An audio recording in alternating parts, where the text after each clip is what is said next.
呢，高洁比信仰老妹，一主雅个手也老呢，色拉拉是那老妹，是个个伊玛。Surega ima miye dona tite manyo ayo chonya mene yado chado kama chontemba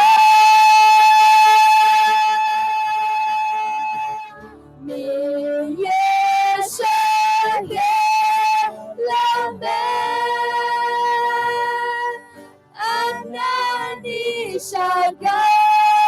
Mako Suga Long Tantego Tite Madu Tama Iye La Kwe Ima Yesha Ye La Me Shaga Mako Gati Hoyo Mute Gati Zichotene Miya Nuka Shimi Nyahuma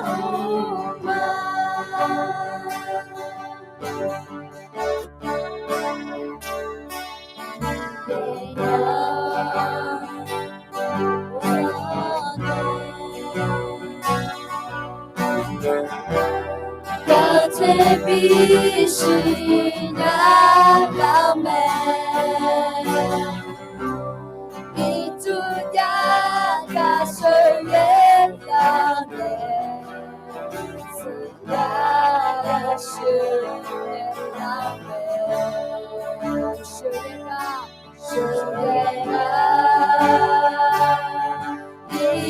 ima Miye dona tite manyo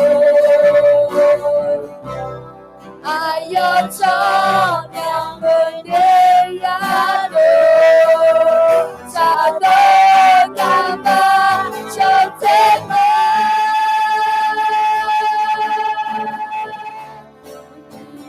Yesha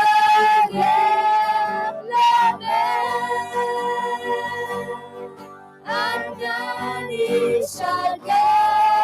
Mako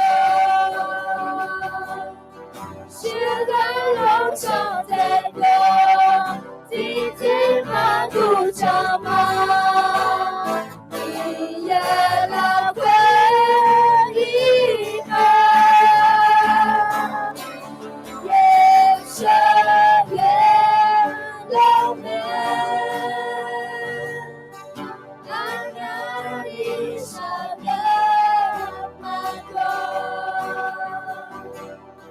Gati Hoyo Mute Gati Zishotene Miye Nuka Shini Miye Shune Yesha Ye La Me Anani Shaga Mako Suga Long Tantego Tite Madu Tama Iye La Kwe Ima Yesha Ye La Me Anani Shaga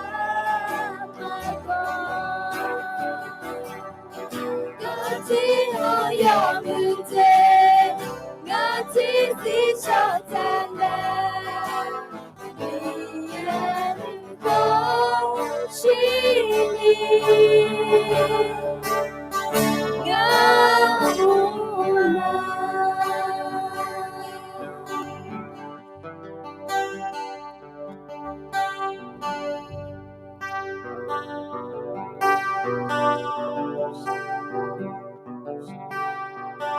Gelang tutunya Adamio Noa ngamang bene Liu maboni kane lau mine gelang tutunya Adamio none ngamang bene Hosane yo mue shoe ne laga koni gelang tutunya Adamio henga ma numa la kwe na luo yo che na lu no ala la kwe anema hega aba bin de chomo nya lo sompa yesu mi cha hwe ta yo khao ne ayo adung bene de me de mon ne lang e chi cho ye bo ne e thao lo e ayo un me hwe loi tu ni adu iba numa pel je wo shai ye je na go je sa do je yo je na lu sompa yesu ayo la ya puta ham shiu lue ma mưa yo je na lu ta se jiu me hoi lue tu ni sompa yesu bị bà phẳng ấy chỉ cho mà mưa giờ chế na lũ bà phẳng chiều lue mà mưa chế mà đẹp của la nhà em còn đi xong phải Giêsu à bao hứa mi yết giờ mi nè xong phải Giêsu我的老nè ô bao hứa mi yết ngà lẽ mi không dám bên nè bị mô nè lão mẹ hoi lo tu ni gelang tutu mia ngamang kau la kwe ngamang yong me suge ne la mi ne gelang tutu mia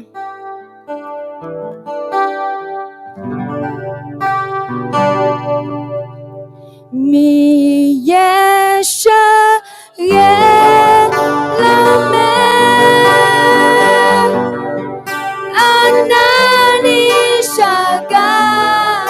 mako shaga long tang te ko ti ji ma du chama mi ye la kwe ima mi ye she ye la me Anani shaga mako Gati ho yo mu te Gati zi shang te me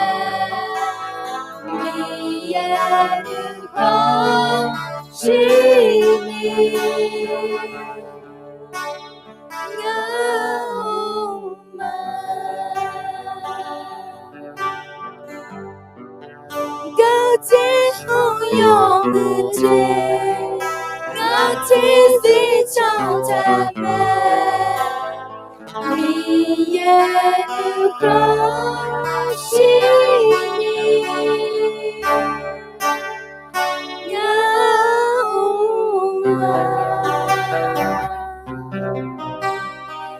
Hallelujah. Kami yo gelang tutunya nong kama chonge ji cho no nu kho shilona ngama chompo ne khu to chi do phe ma he kami yo he ka pe ne ngama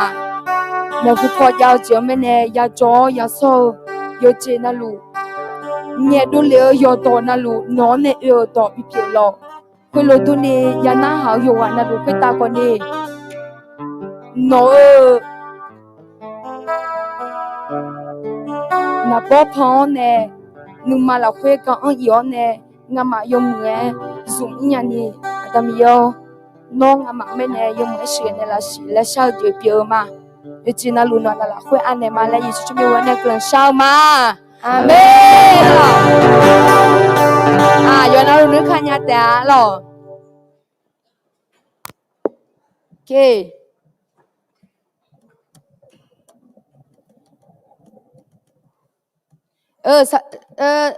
อาจจะแล้วขั้วแล้วล่ะ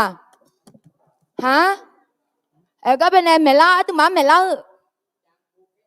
อาจจะแล้วอาจารย์อาจจะแล้วภูใช่ไหมคะงือมาเจเดตัวหน้ายองไม่ได้หรอกตาแน่ฮะเกิดมาหรอ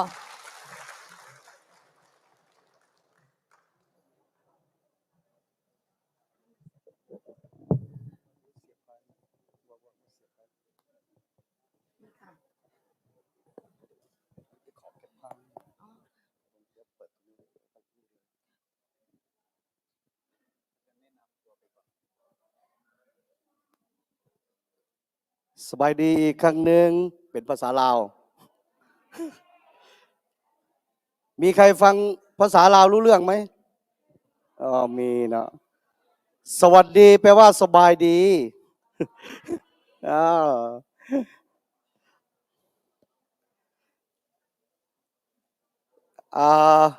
มื้อเช้าได้แนะนำตัวไปแล้วนะครับจำได้ไหมครับว่า ผมชื่ออะไรครับ ผมนึกว่าจะพูดบอกว่าแม้แต่คุณเองยังจำชื่อคุณไม่ได้ แล้วจะมาถามเราได้ยังไง ครับ ผมแต่งงานแล้ว แล้วก็ภรรยาผมมีลูก4 คนครับ ไม่ใช่ผมมีลูกนะภรรยาผมมีครับ มีเมียคนเดียวครับ พี่น้องคนเผ่ามงนะไม่เขาบอกว่าเขามีภรรยาเขาเวลาผมแนะนำตัวเขาเลยถามบอกว่าทำไมต้องแนะนำภรรยาคนเดียว ก็ไม่รู้สิเห็นบอกว่าพี่น้องมงนี่มีเยอะ ผมมีคนเดียวบอกครับปีนี้อายุ52ครับผมไม่น่าเชื่อนะ จริงๆผม52ครับก็รับใช้พระเจ้าเป็นศิริบาลประจำการของคริสตจักรซึ่งปัจจุบันนี้เปลี่ยนความรับผิดชอบแล้วอยู่คริสตจักรไซสว่างครับผมมีใครเคยไปเที่ยวลาวครับมีไหมเคยไปที่เวียงจันทร์ไหมครับเคยไปที่เวียงจันทร์มีคนเดียวเนาะก็คริสตจักรเราตั้งอยู่ที่เวียงจันทร์มีสมาชิกประมาณ300นะเมื่อกี้นี้ก็คุยกับอาจารย์บอกว่าอันนี้บรรจุได้เท่าไหร่เนี่ยเห็นอาจารย์บอกว่าเท่าไหร่นะอาจารย์ถ้านั่งประมาณนี้เราคิดจักเรารู้สึกว่ากว้างกว่านี้คิดจักเราแต่ทำไมมันบรรจุได้แค่400-500เองพอดีถามอาจารย์อีกรอบหนึ่งบอกว่าเอาเก้าอี้ออกหมดโอ้จริงๆของเรามีพื้นที่กว้างนี่18 เมตรแล้วก็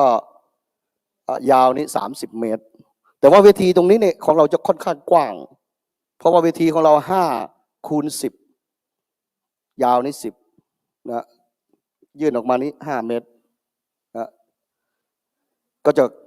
จะกว้างหน่อยนะก็ปัจจุบันก็เป็นที่ปรึกษาให้กับคริสตจักรเนี่ยทั่วประเทศด้านกฎหมายครับแล้วก็ผมเป็นผู้บริหารโครงการพัฒนาผู้นำให้กับคริสตจักรท้องถิ่นทั่วประเทศนะก็คือการอบรมผู้นำสร้างผู้นำให้กับคริสตจักรท้องถิ่นครับแล้วก็เป็นนักกฎหมายอิสระครับภาษาลาวอ่านคงไม่ได้หรอกใครอ่านได้เดี๋ยวให้10 บาทครับแล้วก็กำลังจะเปิดบริษัทที่เรียกว่า PHV นะ P ตัวนี้คือ ผู้เพชรเฮสตัวนี้คือลูกสาวคนสุดท้องชื่อฮันนานะเฮสนะแล้วก็ตัววีเนี่ยเป็นนามสกุลวรรณวงศ์ครับนะเป็นบริษัทให้คำปรึกษาด้านกฎหมายครับก็อันนี้คือสิ่งที่ใฝ่ฝันอยากจะในเช้านี้ผมก็เที่ยงเลยนะบ่ายนะไม่ใช่เช้านะ ในตอนเที่ยงเนี่ยซึ่งปัจจุบันเนี่ยผมไปเชื่อมต่อนิติศาสตร์เป็นป.ตรีอยู่สถาบันยุติธรรมแห่งชาติครับก็ปีนี้เป็นปีสุดท้ายมีหลายคนถามบอกว่าอ้าวเป็นทนายแล้วทำไมต้องกลับมาเรียนนิติศาสตร์ปริญญาตรีอีกเพราะว่ามีกฎหมายว่าด้วยทนายความของเราออกมาใหม่ถ้าไม่จบนิติศาสตร์ระดับปริญญาตรีเนี่ยจบสาขาอื่นก็มาเทียบไม่ได้ครับผมก็เลยต้องไปเรียนอีกตอนแก่ไม่ได้แก่เกินเรียนนะครับก็เลยปีนี้เป็นปีสุดท้ายหนีผมเป็นเขาเด็กโดดเรียนผมนี่เป็นผู้ใหญ่โดดเรียน เพราะว่าทางอาทิตย์นี้ไม่ได้เรียน ครับก็เมื่อพี่เยซูมีคนมาถามพี่เยซูบอกว่าเราควรเสียภาษีให้กับรัฐบาลลมไหมพี่เยซูนี่ก็ฉลาดนะเอาเหรียญมาดูสิพี่ดูรูปนั้นอยู่ในเหรียญนั้นรูปใครอ๋อรูปกาซาของกาซาก็ต้องให้กาซาผมกำลังจะสื่อบอกว่าทำไมแก่ป่านนี้ยังไปเรียน เมื่อเขาอยากได้ก็เอาทำให้เขาใช่ไหมเขาอยากได้ปริญญาก็ทำให้เขาใช่ไหมครับโอเคก่อนจะเข้าสู่ผมอยากจะเป็นพยานนิดหนึ่งครับพี่น้องรู้เบื้องหลังชีวิตของผมไหมครับไม่พูดให้ฟังแล้วจะรู้ได้ยังไงนะถามมาได้ถามมาได้ครับผมเป็นมาเชื่อพระเจ้าอยู่ที่ประเทศไทยแล้วก็เติบโตกับคริสตจักรไทยผมคริสตจักรที่ผมรับเชื่อและที่เกิดผมเนี่ยเคยได้ยินคริสตจักรใจสมานไหมครับผมนี่เป็นเด็กใจสมานครับสุขุมวิทซอย 6ครับซึ่งตอนผมรับเชื่อตอนนั้นเนี่ยท่านอาจารย์ประยูนมาเป็นศรีบาลแทนอาจารย์มนุนศักดิ์เพราะอาจารย์มนุนศักดิ์ไปเรียนต่อที่อเมริกาครับผมรับเชื่อพระเจ้าอยู่ที่นั่นจริงๆแล้วผมเนี่ยเป็นคนต่างด้าวที่หนีเข้ามาใช้แรงงานอยู่ประเทศไทยเพราะว่าครอบครัวเรายากจนครับครอบครัวเรายากจนเรียนก็ไม่สูงครับผมจบแค่ม.ต้นครับอยู่ที่ลาวผมเรียนไม่สูงอาชีพผมก็เริ่มแรกก็มาที่ประเทศไทยนี่เป็นเด็กล้างจานครับเป็นเด็กล้างจานก็หลังจากนั้นเมื่อมาใช้ชีวิตอยู่ในเมืองใหญ่ผมต้องปกปิดสถานะตัวเองอยู่ตลอดเวลาเพราะผมเป็นคนผิดกฎหมายอยู่ในประเทศนี้ครับผมก็ต้องปกปิดสถานะของตัวเองอยู่ตลอดเวลาผมก็รู้สึกลำบากใจและอึดอัดใจแล้วสิ่งหนึ่งที่ผมเป็นก็คือผมพยายามทำตัวให้เหมาะสมกับสังคมนั้นเพราะว่าสุภาษิตลาวบอกว่าเมื่อเข้าเมืองตาหลิวก็ต้องหลิวตาตามครับผมก็พยายามทำตัวให้เป็นที่ให้อยู่ในสังคมนั้นได้จนในที่สุดเนี่ยผมไปเข้าแก๊งหนึ่งเขาเรียกว่าผมอยู่ท่าเรือคลองเตยครับผมอยู่ท่าเรือคลองเตยซึ่งมีแก๊งเขาเรียกว่าแก๊งเมืองเพชรแก๊งนี้ทั้งยาเสพติดทั้งอะไรหมดผม ติดเหล้าติดยาสิ่งที่ผมติดคือผมอยากจะอยู่ให้ได้ต้องเข้าสังคมนั้นในที่สุดก็หนักขึ้นนะแล้ววันหนึ่งผมนอนไม่หลับเพราะผมจะตายกับสิ่งเสพติดแล้วก็ไม่รู้ว่ามีเสียงอะไรดังก้องอยู่ในหูผมบอกว่าคุณกำลังจะตายกับมันกำลังล่าชีวิตคุณอยู่ผมหูฝาดไปหรือเปล่าผมก็ลุกขึ้นมานั่งแล้วพอผมหลับเสื้อไปอีกหน่อยก็มีเสียงอีกบอกคุณกำลังจะตายกับมันผมก็รู้สึกนอนไม่หลับแล้วผมก็พูดลำพึงอยู่ในใจตัวเองว่าถ้ามีสิ่งศักดิ์สิทธิ์มีจริงช่วยผมได้ไหมให้ผมหลุดออกจากสิ่งเสพติดเหล่านี้ถ้าผมหลุดได้ผมจะเป็นค่ารับใช้ของสิ่งนั้นเลยจริงๆก็พูดไปเพื่อทำลายเสียงรบกวนแค่นั้นแหละในขณะเดียวกันวันถัดมาผมก็นอนไม่หลับผมก็แต่ก่อนเนี่ยมีวิทยุก็เปิดคลื่นวิทยุคลื่นหนึ่งไปฟังแล้วไปเจอคลื่นของคริสเตียนนะแล้วก็เป็นคลื่นของคริสตจักรนี่แหละคริสตจักรเทศมานนี่แหละนะตอนนั้นเขาเช่าสถานีวิทยุทุ่งมหาเมฆผมก็ฟังรายการหนึ่งที่บอกว่าชีวิตของมนุษย์เนี่ยเป็นสิ่งที่ถูกสร้างขึ้นมาโดยมีเจ้าของมนุษย์ไม่ได้เกิดมาเองมนุษย์นี่มีผู้สร้างเขาผมก็ตั้งคำถามใครสร้างผมเห็นแต่แม่กับพ่อผมนอนด้วยกันแล้วก็ออกมาก็แสดงว่าพ่อกับแม่ผมเท่านั้นสร้างผมก็ตั้งคำถามนะคือผมถ้ามีอะไรเข้ามาผมก็จะชอบเถียงกับตัวเองนะเถียงกับตัวเองไม่ใช่คนที่เล่นสนุกเกอร์นะไม่ใช่นะที่เขาลงคลิปที่เล่นสนุกเกอร์เองเนี่ยไม่ใช่นะพี่น้องดูอย่างสนุกเกอร์แล้วในรายการนี้ก็บอกว่าถ้านาฬิกามันมันเสียนะนาฬิกาเสียถ้าภาษาลาวเสียต้องไปหานะครับ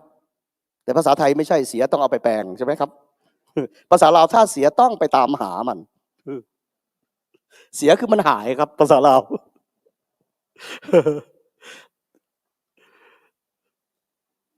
นาฬิกานี้ถ้าคุณอยากจะให้นาฬิกานี้กลับมาเหมือนเดิมคุณจะต้องไปหาผู้ที่ออกแบบและสร้างมันเพราะว่าคนที่ออกแบบนี้สร้างมันรู้ว่าน็อตทุกตัวที่อยู่ในตัวของนาฬิกานี้มันมีปัญหาจุดไหนแล้ว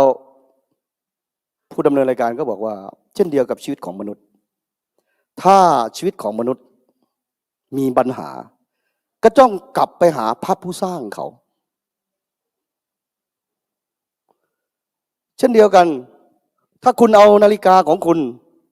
ไปให้ช่างวิทยุซ่อมได้ไหมครับอาจจะได้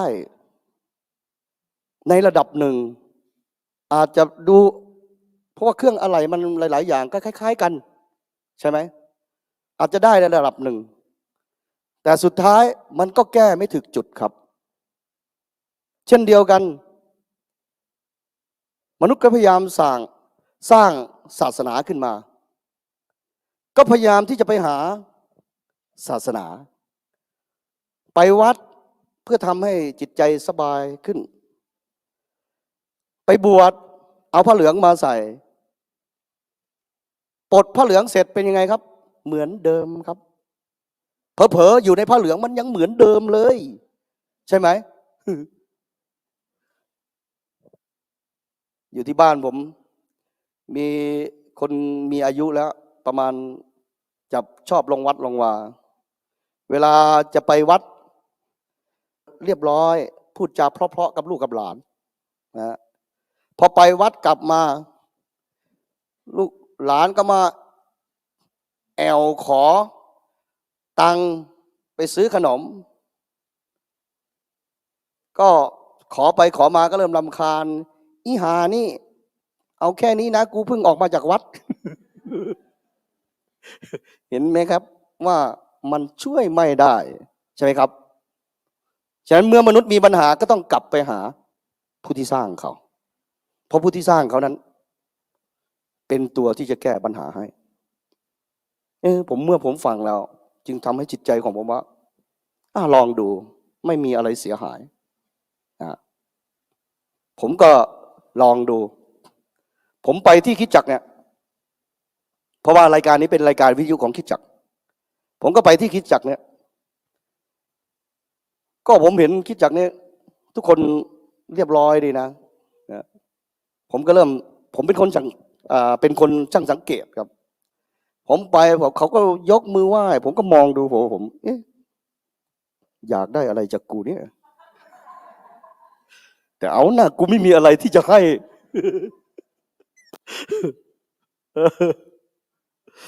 เพราะว่าผมอยู่ในกรุงเทพผมถูกสอนว่าอย่าแสดงถึงความอ่อนแอของตัวเราทุกคนที่เข้ามาหาเราเพื่อจะจับเราเป็นเหยื่อผมถูกสอนอย่างนี้ครับผมก็ต้องระมัดระวังแล้วผมก็เที่ยวไปครั้งแรกไม่ได้รับเชื่อพระเจ้านะครับไปสังเกตการก่อน ว่าคนพวกนี้เขาจะมาอย่างไงเขาจะเป็นอย่างไรผมก็ไปสังเกตการก็ไปครั้งแรกครั้งสองผมเห็นคอยพี่น้องที่เชื่อพระเจ้าคอยแคร์ตอนแรกผมไม่ได้เชื่อว่าเขาเชื่อพระเจ้าหรืออะไรแต่ผมก็รู้ว่าคนเหล่านี้ต้องหวังอะไรจากผมแต่ผมไม่มีอะไรให้เขาหวังเลยนะแม้แต่ตัวผมก็ไม่เคยหวังกับตัวเองเลยวันหนึ่งผมก็เดินเพราะว่าซอย6มันจะเข้าไปอยู่ข้างในนะเราต้องเดินออกมาก็มีพี่น้องขี่รถเบนซ์กันหนึ่งมาก็กดแต่ใส่ผมผมก็หลบเข้าทางแล้วก็ยังมากดแกใส่ผมอีกแล้วก็กดก็บอกว่าจะไปไหนเขาบอกว่าผมบอกว่าผมอยู่แถวสุขุมวิทตอนนั้นอยู่สุขุมวิท49แถวทองหล่อเขาบอกโอ้พอดีทางเดียวกันเลยเขาบอกขึ้นรถเดี๋ยวไปส่งเขาบอกเฮ้ยผมก็ตัดเขาตื้อผมก็ขึ้นรถกับเขาก็ไปส่งผมแล้วเขาบอกว่าถ้าวันอาทิตย์เนี่ยไม่มีรถเนี่ยให้โทรหาเขาบอกเขาก็ให้เบอร์โทรไว้ในขณะเดียวกันผมก็กลับมาที่ร้านอาหารที่ผมทำงานอยู่ผมก็คิดว่าคนเหล่านี้นี่ทำดีกับผมเพื่ออะไรและเขาต้องการอะไรจากผมแล้วเขาทำไมใช่ไหมคำถามมันก็มาเป็นชุดเลยว่าเขาทำไมก็เลยผมก็เที่ยวไปผมก็แน่ใจแล้วว่าผมไม่มีอะไรจะให้เขาแล้วผมก็อยากรู้ว่าอะไรคือแรงขับเคลื่อนให้เขาทำกับผมผมก็เริ่มขอพระคัมภีร์เขาไปอ่านขอพระคัมภีร์เขาไปอ่านก็อ่านเขาบอกว่าถ้าจะอ่านนี่ให้อ่านตั้งแต่มัทธิวนะผมเจอมัทธิวตั้งแต่บทที่1นะผมวางพระคัมภีร์อีก2 อาทิตย์ผมจะอ่านลูกอับลาฮิมบิอิบลาฮัมโอ้ยชื่อแต่ละชื่อนี่นะกูไม่คุ้นเลยถ้าเท่าบุญรอดเท่าบุญมีมันยังชั่วหน่อยใช่ไหมแล้วก็เขาจะเรียงชื่อมาทำไมผมว่าสังเกตไหมเพราะว่ามัทธิวนี่เป็นนักเก็บภาษีนะเขาจะเน้นถึงตัวเลขนะจากนี้มาถึงนี้จะชั่วคนอะไรอย่างนี้เขาก็เน้นมาตรงนี้นะผมอ่านแล้วผมงงแล้วมันเกี่ยวอะไรกับกูวะ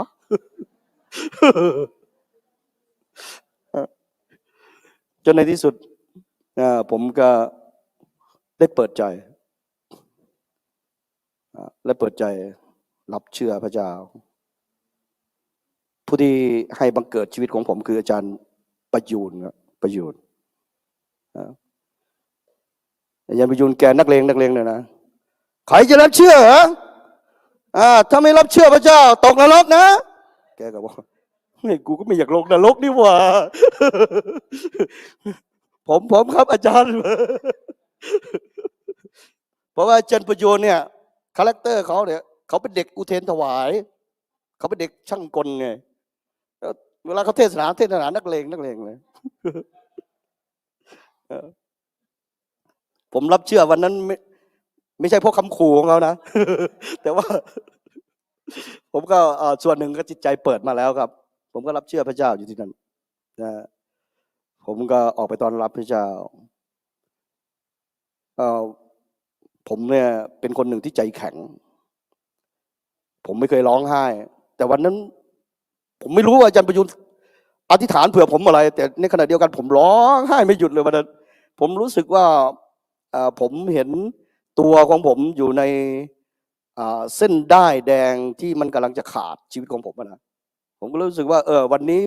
ผมถูกมือหนึ่งมาฉุดผมออกจากเส้นนั้นแล้วผมก็ร้องไห้กับพระเจ้าผมก็ได้รับเชื่อพระเจ้าแล้วก็ชีวิตของผมก็ถูกพัฒนาขึ้นมาแล้วจนในที่สุดผมก็ได้เข้าสู่กระบวนการงานรับใช้พระเจ้าเริ่มเป็นพี่เลี้ยงผมก็แนะนำว่าเพราะว่าทุกอาทิตย์เขาจะมีเรียกคนมารับเชื่อไงพี่เลี้ยงผมก็จะดันพี่เลี้ยงผมชื่อคุณบุญดัน เขาก็จะดันผมออกมาข้างหน้าให้ผมมีน้องเลี้ยงเขาบอกแล้วจะได้โตทีเขาบอกผมบอกจะเลี้ยงได้ยังไงผมอ่านพระคัมภีร์ยังไม่รู้เรื่องเลย เอาเถอะเขาบอกเพราะว่าพี่เลี้ยงผมแกชื่อคุณบุญดันไง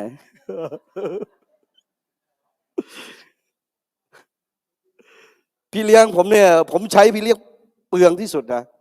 พี่เลี้ยงคนสุดท้ายที่เอาผมอยู่ใครรู้จักดร.สุรศักดิ์นี่คือพี่เลี้ยงผมคนสุดท้ายที่เอาผมอยู่คือดร.สุรศักดิ์นี่เองเอาผมอยู่เมื่อก่อนเนี่ยไปให้ผมหมดเลยมีพี่เกอร์เนี่ยเอาผมอยู่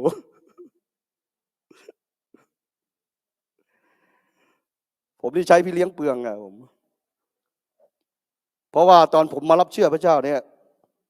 ผมไม่สามารถเลิกเหล้าได้ทันทีแล้วเวลาจะเข้าโบสถ์เนี่ยผมต้องเอาหมักฝรั่งมาเคี้ยวบางทีพี่เลี้ยงมาเหม็นกินเหล้ากับผมเลยหนี พี่เลี้ยงทนกินเหล้าไม่ได้หนี 3 ปีนะครับมันยังหลุดได้จากชีวิตของผมเพราะว่าผมเป็นแอลกอฮอลิซึมเวลาผมจะกินน้ำเนี่ยผมจับจอกน้ำเนี่ยเต็มนะครับพอมาถึงของผมเนี่ยมาถึงปากผมเนี่ยเหลืออยู่ครึ่งหนึ่งเพราะว่ามันอย่างนี้ครับมาแบบนี้เลยครับมันมาแบบนี้เลยน้ำมันก็เฟื่อนออกหมดครับแล้วผมเชื่อพระเจ้าอยู่ผมทรมานผมบอกผมอธิษฐานกับพระเจ้าครั้งแล้วครั้งเล่าอยากจะเอาสิ่งนี้ออกแต่สุดท้ายผมก็ต้องไปก๊อกมันมีวันหนึ่งครับพระเจ้าจัดการเรื่องนี้ผมขอกับพระเจ้าผมร้องไห้กับพระเจ้าบอกพระเจ้าผมทำให้พี่เลี้ยงหนีจากผมหลายเหลือเกินแล้วก็ผมก็ทำให้คนอื่นลำบากกับผมมากเลยเอามันออกจากผมเถอะบอกโอเคเสร็จแล้วก๊อกรู้ไหมเกิดอะไรขึ้นวันนั้นผมอ้วกออกเป็นเลือดแล้วตั้งแต่วันนั้นถึงวันนี้ผมไม่สามารถแตะเหล้าได้เพราะว่าผมได้กินเหล้าแล้วผมเหม็นแล้วพระเจ้าจัดการออกเลยนะแต่ว่าใช้เวลาถึง3 ปีนะที่จากระยะเวลานั้นมาถึงเวลานั้นแล้วผมก็รู้สึกว่าพระเจ้าปลดปล่อยจากสิ่งนี้แท้นะก็เลยมาพบกับพี่เลี้ยงคือคุณเกอร์นี่แหละเอาผมอยู่เลย นอกนั้นเนี่ยหนีจากผมเพราะกินเหล้าผม ก็ขอบคุณพระเจ้าที่พระเจ้าก็พัฒนาการผมวันหนึ่ง มีนักเทศจากต่างประเทศมาเทศที่ใจสมานผมไม่ชื่ออะไรแต่ในสไตล์ใจสมานเราอ่ะเป็นสไตล์ของเพนทคอสครับเราก็จะนมัสการพระเจ้าบึมเสร็จแล้วก็จะเงียบนะเงียบแล้วก็จะมีคนเผยพระชนะใช่ไหมครับในสไตล์แบบนี้แล้ววันนั้นผมก็อยู่ในสถานการณ์นั้นแล้วมีผู้ชายนักเทศคนนั้นบอกว่าก่อนหน้านี้ครับก่อนหน้านี้3 วันผมอ่ะไม่ใช่ฝันครับเป็นนิมิตคือผมนอนครึ่งหลับครึ่งตื่นมีผู้ชายคนหนึ่งมาหาผมที่เตียงนอนแล้วก็บอกว่าจะพาผมไปในสถานที่แห่งหนึ่งเขาก็พาผมไปหลังจากไปมันเป็นเหมือนกับภูเขาหัวโล้นแล้วก็จะเดินรอบไปทางข้างแล้วก็จะเป็นประตูเข้าไปคือในภูเขานั้นมันจะเป็นอุโมงค์ครับอยู่นั้นเข้าไปมีนักโทษเต็มไปหมดทุกคนถูกตวนด้วยโซ่ทั้งหมดเลยแล้วอยู่ในนั้นน่ะที่ผมรับไม่ได้ก็คือมันกลิ่นครับกลิ่นเหม็นสาบคนที่ไม่ได้อาบน้ำมาเป็นปีๆนะผมก็ถามคนที่พาผมไปว่าพาผมมาทำไมผมรู้สึกว่ากับกลิ่นนี้ไม่ได้นะช่วงที่เขาพาผมเดินเข้าที่อุโมงค์นะผมนึกถึงภาพไมเคิลแจ็คสันลงมาจากเครื่องบินนะจะมีบริการดคอยกันแฟนเพลงก็แจ็คสันนะแต่ว่าผมแตกต่างกับแจ็คสันคือคนเหล่านั้นถูกโตนด้วยโซ่แล้วก็ร้องขอจากผมบอกว่าช่วยเขาด้วยแล้วคนที่พาไปเขาก็กันผมกันไม่ให้ถูกตัวผมนะแล้วผมก็ถามว่าพาผมมาทำไมแล้วคนนี้ก็ไม่พูดอะไรมากนะพูดอยู่3 คำไปเห็นหมดหรือยังกลับเพราะผมรู้สึกตัวขึ้นมาอ้าวผมนอนอยู่ดีมันคืออะไรผมถามว่ามันคืออะไรนี่นะพอดีถัดมาเราก็มานมัสการพระเจ้าอยู่ที่คริสตจักรแล้ววันนั้นนักเทศคนนั้นในช่วงระยะเวลาที่เราฟังเสียงของพระเจ้าอยู่นักเทศคนนั้นก็เรียกผมว่าให้ชายคนนี้เขาพูดถึงสีเสื้อผมผู้ชายที่ใส่เสื้อสีนี้เนี่ยให้ออกมาเพราะว่าวันนี้มีพระวจนะมาถึงเจ้าผมก็ไม่ได้สนใจก็อยู่ในหลับตาอยู่เขาก็พูดย้ำแล้วย้ำอีกผมก็ได้ยินเสียงพูดแต่ผมไม่รู้ว่าเขาชี้นิ้วมาที่ผมก็มีสตาฟของคริสตจักรก็เดินไปสะกิดผมบอกว่าเธอนั่นแหละ ผมก็เดินออกมาเพราะผมเดินออกมายังไม่พ้นแถวเนี่ยมันจะมีลำโพงอยู่ในสมัยมันจะมีลำโพงคู่หน้ามันเหมือนกับลมออกมาจากลำโพงเลยนะไม่รู้มาทางไหนวึบกระแทกในตัวผมเนี่ยผมสุดตัวเราทันทีเลยนะแล้วก็ผมก็ร้องไห้ทันทีเลยแล้วเขาก็พูดบอกว่าสิ่งที่ผ่านมาพระเจ้าได้สำแดงให้เห็นว่าพระคุณของพระเจ้ามีมากมายในชีวิตของผมพระองค์จะให้ผมจะเรียกผมมาเป็นผู้รับใช้พระเจ้าแล้วเขาบอกชัดเจนนะว่าผมจะรับใช้อะไรเขาบอกว่าคุณเป็นพ่อครัวใช่ไหมเพราะว่าหลังจากเป็นเด็กเสิร์ฟมาผันตัวเองมาเป็นพ่อครัวแล้วต่อไปเนี่ยผ่านมาคุณปรุงแต่งอาหารต่อไปคุณจะปรุงแต่งพระวจนะของพระเจ้าเราพระองค์จะไม่ให้คุณปรุงแต่งอาหารอีกแล้วเขาบอกผมก็คิดในใจโรงเรียนพระคัมภีร์กูก็ไม่ได้รู้พระคัมภีร์ก็อ่านก็ไม่เข้าใจหมดนะแต่เขาบอกว่าพระเจ้ารักผมมากและพระองค์ได้ชุดเอาชีวิตผมออกมาแล้วในเวลานี้ผมจะเป็นภาชนะหนึ่งที่จะเป็นนักเทศและนักสอนเขาบอกผมบอกโอ้พระเจ้ามันไกลความเป็นจริง ก็คิดอยู่ในใจนะว่ามันไกลความเป็นจริงแต่ในที่สุดกระบวนการของพระเจ้าก็หล่อหลอมคิดจากก็พี่เกอร์นี่แหละส่งให้ผมไปเรียนการเป็นผู้ช่วยเซลล์ไปเป็นผู้ช่วยเซลล์เพราะว่าคิดจากเทศบาลใช้ระบบเซลล์ครับนะเป็นผู้ช่วยเซลล์นะผมก็ไปเรียนขัดขืนพี่เลี้ยงไม่ได้เดี๋ยวพี่เลี้ยงหนีจากอีกก็เลยไปเรียนเป็นผู้ช่วยเซลล์ก็ถัดมาเขาก็ให้เป็นผู้นำเซลล์ก็ฝึกมาเรื่อยๆจนในที่สุดก็มาถึงจุดที่พระเจ้าเรียกผมไป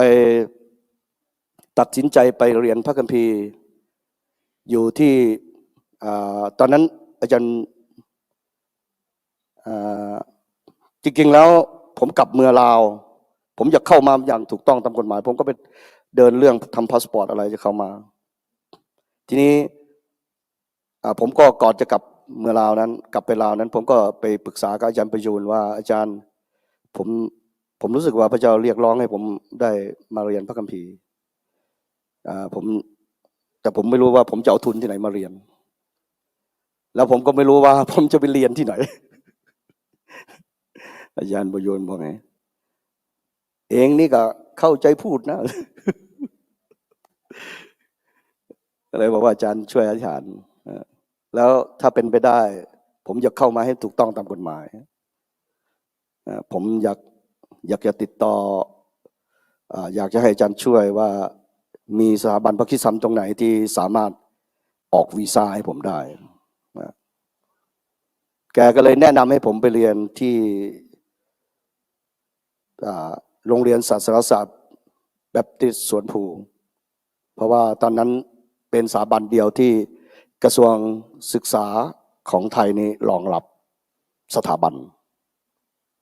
ในปี2000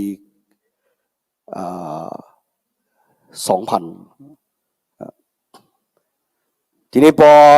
อาจารย์ก็แนะนำให้ผมไปปรึกษากับอาจารย์ตอนนั้นอาจารย์เรวัตนะน่าจะเป็นผู้อำนวยการอยู่เขาก็บอกว่ากระทรวงศึกษานี่รองรับสถาบันแต่ไม่รองรับหลักสูตรฉะนั้นมันก็จะเป็นเรื่องยากอยู่ครับบอกว่าแต่ว่าก็จะพยายามช่วยให้ได้แต่ว่าผมก็ไปปรึกษาที่สถานทูตไทยประจำอยู่ที่ลาวพอผมกลับสถานทูตบอกว่าผมต้องแจ้งให้กับรัฐบาลลาวรับรู้ในการผมเป็นนักศึกษานะทีนี้เอาละสิรัฐบาลลาวรับรู้รัฐบาลลาวก็จับเขาคุกเลยสิ ไปเรียนอะไรไปเรียนศาสนาสุดท้ายไม่ได้ ก็ต้องใช้วีซ่าทัวริสต์เหมือนเดิม3 เดือนต่อครับก็เป็นจุดเริ่มต้นที่ผมเรียนพระคัมภีร์ที่แบปติสต์ผมก็จบป.ตรีอยู่ที่นั่นนะเรียนจนจบจนได้ แต่ในขณะเดียวกันผมก็มีภาระที่ดูแลครอบครัวครับผมก็เลยไม่เป็นเด็กหอผมก็เรียนด้วยทำงานด้วยไปเป็นพ่อครัวผมก็เอารายวันพอดีเท่าแก่ผมนายจ้างผมก็ให้ผมวันละ200ได้กินอยู่ผมก็ต้องปั่นจักรยานจากสุขุมวิททองหล่อเนี่ยมาที่สวนพลูเนี่ยตลอด4 ปีครับทำอยู่อย่างนั้นครับทำอยู่อย่างนั้นหลังจากนั้นผมก็จบผมก็กลับมีพี่น้องคริสตจักรในเครือของแบปติสต์เนี่ยก็มีหลายคริสตจักรที่อยากจะให้ผมไปเป็นผู้ช่วยศิริบาลแต่พระเจ้าบอกว่าผมต้องกลับลาวเพราะว่าพระเจ้าไม่ได้เรียกให้ผมอยู่ที่นี่พระเจ้าเรียกให้ผมกลับลาวเพราะว่าอยู่ประเทศลาวนั้นยังไม่คนลาว7 ล้านคนยังไม่รู้ว่าอะไรหัวอะไรก้อยคนเหล่านั้นยังไม่รู้และข่าวประเสริฐของเราต้อง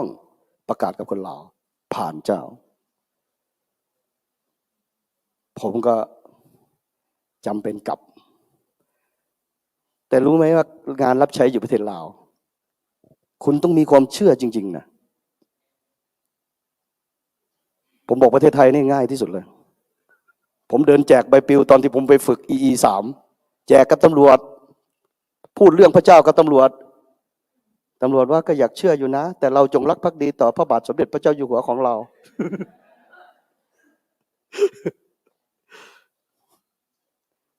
แต่อยู่ที่ลาวครับคุณทำไม่ได้เลยขณะที่คุณล้วงกระเป๋าเอาหนังสืออะไรบางอย่างตำรวจก็ยืนอยู่ทำอะไรเหรอ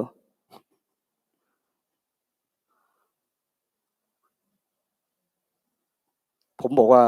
เป็นสิ่งที่ท้าทายงานรับใช้อยู่ประเทศลาว เพราะว่าเราไม่เคยใช้ความรู้ความสามารถของเราได้เลย เราต้องพึ่งพาพระเจ้า100%เลย เพราะเมื่อคุณมาเชื่อพระเจ้า แล้วมีคำหนุนใจคำหนึ่งที่อาจารย์ท่านนี้สอนผมเขาเป็นคนอเมริกานะแต่เขาพูดไทยได้ชัดกว่าผมอีก เขาบอกว่าเขาไปประกาศเรื่องราวของพระเจ้าอยู่ที่เวียดนามเขาก็ไปประกาศกับสาธารณะอยู่ที่สวนสาธารณะล่ามแปลเวียดนามบอกว่า อาจารย์นำเขารับเชื่อได้เลยเขาพร้อมแล้ว อาจารย์ท่านนี้ว่าไม่ผมไม่พร้อมเขาพร้อมผมไม่พร้อม อาจารย์ตำรวจกำลังจะมานะก็ช่างหัวตำรวจไปสิเขา แล้วเขาก็พูดต่อไปเขาบอกว่าเดี๋ยวล่ามแปลคนนั้นก็มาถามอีกอาจารย์เอาเลยนะรับเชื่อเลยเขาพร้อมแล้วผมยังไม่พร้อมผมยืนยันอีกว่าผมยังไม่พร้อมเขาก็ถามเขาก็บอกโอเคคุณแปลต่อไปเขาก็ถามผู้ที่เขาประกาศนั้นบอกว่าคุณพร้อมไหมที่จะต้องเผชิญกับปัญหาเมื่อคุณมารับเชื่อพระเยซูเขาก็บอกว่าพร้อมอย่าเพิ่งตอบผมเขาบอกเพราะผมยังไม่ได้อธิบายว่าปัญหานั้นมันคืออย่างมันคืออะไรฉะนั้นเมื่อคุณมารับเชื่อพระเจ้าสิ่งแรกคุณจะต้องเผชิญคุณจะต้องถูกปฏิเสธจากครอบครัวของคุณพร้อมไหมเขาก็ลังเลที่จะตอบนะแต่ว่าล่ามคนนั้นก็บอกเขาอาจจะแปลความใหม่หรือเปล่า อาจารย์คนนั้นบอกว่าเขาก็พยักหน้าแล้วหลายมากไปกว่านั้นเมื่อคุณรับเชื่อแล้วชุมชนจะไล่คุณออกจากชุมชนสวัสดิการของรัฐจะไม่เกิดขึ้นจากคุณเพราะว่าคุณเลือกเอาพระเจ้าคุณพร้อมไหมเขาก็บอกเขาไม่แน่ใจว่าล่ามนั้นสัตย์ซื่อหรือเปล่าแต่ทุกครั้งผู้นั้นก็พยักหน้าทุกครั้งเขาบอก แต่เขาต้องพูดให้หมดเขาบอกว่าแล้วถ้าคุณพร้อมเขาก็นำรับเชื่อเขาบอกเช่นเดียวกันครับเมื่อผมไปรับใช้พระเจ้าอยู่ประเทศลาวผมเกือบจะถูกจับอยู่ประมาณ4 ครั้งนะแต่ทุกครั้งเนี่ยพระเจ้าก็ให้สติปัญญาผมมีครั้งหนึ่งผมกำลังนำผู้รับเชื่อเนี่ยประมาณ20 คนลงหนองน้ำพอขึ้นจากหนองน้ำเท่านั้นแหละตำรวจก็รถหนึ่งมาผมก็เลยอุทานเป็นภาษาจีนเนี่ยอ้ายยา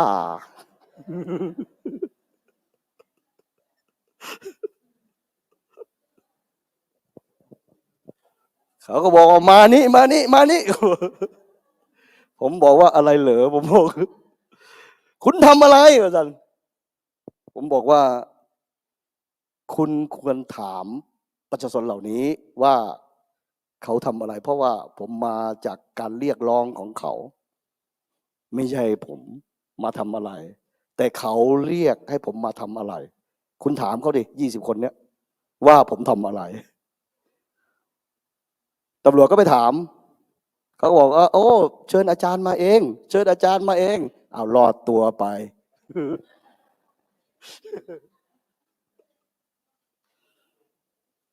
อันนี้ครั้งแรกเลยนะเกิดความมั่นใจนะโดยธรรมชาติของมนุษย์เราเนี่ยถ้าครั้งแรกแล้วรู้สึกว่าเป็นฝ่ายลุกได้แล้วรู้สึกมั่นใจนะ ครั้ง2ทีนี้เขาเข้าไปด้วยกฎหมายนะด้วยกฎหมายตอนนั้นผมทำเซลล์อยู่ก็พี่น้องสมาชิกที่โบสถ์ก็ประมาณ6-7 คนในเซลล์นะ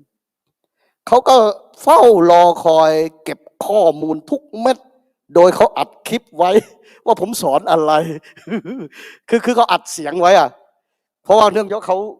าไม่ให้เห็นนะแต่วันนั้นหมามันเห่าตลอดเลยในหมู่บ้านนั้นนะเสร็จแล้วพอผมอธิษฐานเสร็จเอเมนเขาก็เข้ามาเลย วันนี้คุณไม่รอดแน่เขาบอก ผมบอกเป็นไรเหรอเพราะว่าคุณเนี่ยมาเผยแพร่ศาสนาซึ่งเขาก็พูดแล้วเนี่ยกฎหมายมาตรานี้ของเราบอกว่าห้ามเผยแพร่ศาสนาในที่สาธารณะและชุมชนผมก็พูดอีกคำสุดท้ายซวยแล้วผมก็อธิษฐานกับพระเจ้าเขาก็พูดผมก็ปล่อยให้เขาพูดแล้วพระเจ้าก็บอกว่าให้ฟังดีๆและจับคำพูดของนั้นมาตั้งเป็นคำถามผมก็นั่งฟังเขาประมาณ15 นาทีผมก็เลยบอกว่าผมขอพูดได้ไหมทีนี้เขาบอกได้คุณมีอะไรแก้ตัวอีกผมบอกโอเคคุณตอบคำถาม3 คำถามผมคุณอ่านกฎหมายมาตรานี้ให้ผมฟังอีกรอบหนึ่งก็บอกว่าห้ามเผยแพร่โอเคหยุดไว้ก่อนรูปการของการเผยแพร่คืออย่างไรของนี้คุณทำอยู่นี่จริงเหรอคุณถามคนเหล่านี้ดูสิเขาเป็นเมมเบอร์ชิพของคริสตจักรทุกคนมีทะเบียนเป็นคริสตจักรแล้วเป็นสมาชิกเป็นผู้เชื่อแล้วเขาก็ถามพี่น้องเหล่านั้นเขาบอกใช่แสดงว่าผมไม่มีปัญหานะในวรรคนี้คุณอ่านต่อไปเขาบอกว่าในที่สาธารณะและชุมชนโอเคหยุดก่อนคุณตอบผมได้ไหมว่าสาธารณะและชุมชนอยู่ที่ไหนนี่แหละเขาบอกคุณเข้าใจอะไรผิดอันนี้เนี่ยผู้นี้เป็นเจ้าของบ้านอันนี้คือเคหสถานเป็นส่วนของบุคคลแสดงว่าผมผิดหรือเปล่าครับถ้าพูดอย่างนั้นก็ไม่ผิด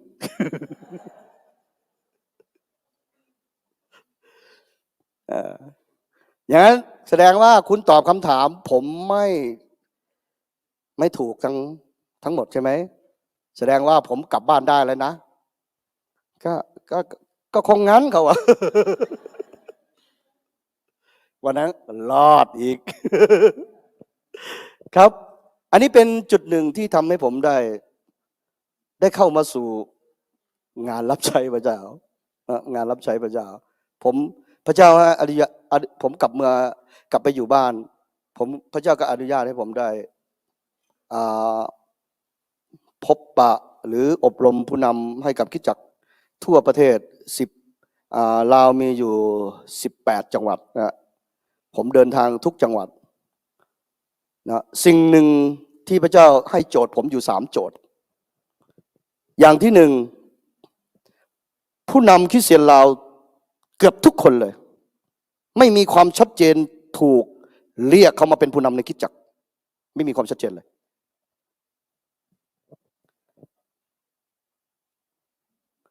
พี่น้องเชื่อไหมเราถูกเรียกมานี่เราชัดเจนไหมครับว่าพระเจ้าเรียกเราอะไรที่บอกว่าไม่ชัดเจนทุกคนจะถามกันบอกว่าคุณรับใช้อะไรในคริสตจักรคุณมีตำแหน่งอะไรเหรอโอ้เราเป็นสมาชิกไม่ใช่ต้องเป็นผู้ปกครอง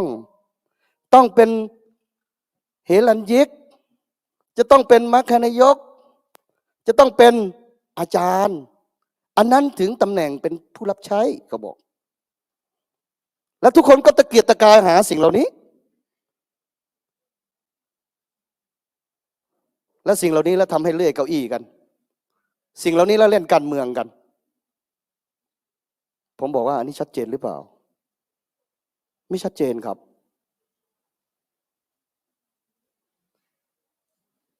อย่างที่2พระเจ้าให้โจทย์แก่ผมอยู่ลาวมีปัญหามากครับในเรื่องนี้อยู่ประเทศไทยคงไม่มีปัญหาเมื่อคุณตั้งชุมชนหรือตั้งคริสตจักรหรือจะสร้างคริสตจักรคุณต้องไม่สามารถสร้างว่าไอ้นั้นเป็นของรวมได้เพราะว่าคุณคริสตจักรอยู่ในที่ลาวบนดินใต้ดินมีค่าเกือบเท่ากันเพราะว่าคริสตจักรอยู่ที่ลาวเนี่ยจะขึ้นทะเบียนก็ไม่ได้ จะเปิดให้รัฐบาลรู้ว่าเป็นทรัพย์สินของคริสตจักรก็ไม่ได้ ด้วยเหตุนี้จึงใช่นำชื่อบุคคลนั้นมาใส่ผู้นี้ตั้งเป็นอาจารย์เป็นชี้บานประจำคริสตจักรต้องปลูกบ้านให้อาจารย์คนนี้มันคือคริสตจักรครับพออาจารย์คนนี้เข้ามาอยู่ในบ้านอาจารย์คนนี้ก็บอกว่าบ้านกูอย่ามาแตะถ้าวันไหนตำแหน่งกูตกกูก็ยึดบ้านครับทุกวันนี้ยึดบ้านยึดที่ดินของคริสตจักรเต็มไปหมดอยู่ที่ลาวมีปัญหาอันนี้คืออะไรครับรากเหง้าของปัญหานี้คืออะไรคือการบริหารจัดการครับไม่มีระบบการบริหารจัดการเลยซึ่งปัจจุบันนี้เราก็ยังลงทะเบียนไม่ได้แต่คริสตจักรแสงสว่างอาจารย์ไปเยี่ยมเราอาคารหลังนั้นเป็นชื่อบุคคลนะครับอาจารย์แต่ในชื่อบุคคลนั้นผมเขียนธรรมนูญในคริสตจักรไว้อย่างชัดเจนเลยเนื่องจากว่าทรัพย์สินของคริสตจักรเนี่ยมันจำเป็นต้องใช้ชื่อของบุคคลด้วยเหตุนี้เราจึงเอาชื่อของบุคคล2 คนขึ้นไปแล้วต้องให้คณะกรรมการมาโหวตเสียงเอาถ้าเราจะเอามาใส่เอาชื่อของบุคคล2 คนมาใส่ในใบที่ดินในการครอบครองที่ดินเราต้องเลือก4 คนมาโหวตซึ่งเขามีสถานะเป็นสมาชิกสมบูรณ์ของคริสตจักรไม่จำเป็นต้องเป็นคณะกรรมการของคริสตจักรเพราะสมาชิกทุกคนมีสิทธิ์เพราะอันนี้เป็นทรัพย์สินรวมเมื่อโหวตได้แล้วเอาบรรจุเข้าไปในใบตาดินแล้วจะต้องเอกสารจะต้องคริสตจักรต้องออกเอกสารซ่อนท้ายไว้2 ฉบับแรกคือยืมชื่อของบุคคลนั้นโดยให้ภรรยาและลูกเขามาเซ็นรองรับว่าทรัพย์สินไม่ใช่ของเขาและกับฉบับที่2เป็นคำปฏิญาณข้าพเจ้านายภูเพชรวรรณวงศ์ข้าพเจ้าขอปฏิญาณว่าข้าพเจ้าได้ให้ชื่อของข้าพเจ้านี้ไปใส่ในบัญชีเลขที่เท่านี้ซึ่งดินตอนดังกล่าวนี้ไม่ใช่ของข้าพเจ้าถ้ามื้อใดวันใดคนในครัวเรือนของข้าพเจ้าได้ไปดำเนินการต่อสู้เอาโดยทางกฎหมายนั้นถือว่าข้าพเจ้าได้กระทำผิดต่อหน้าพระเจ้าและต่อหน้ามวลสมาชิกและต่อหน้าของกฎหมายด้วย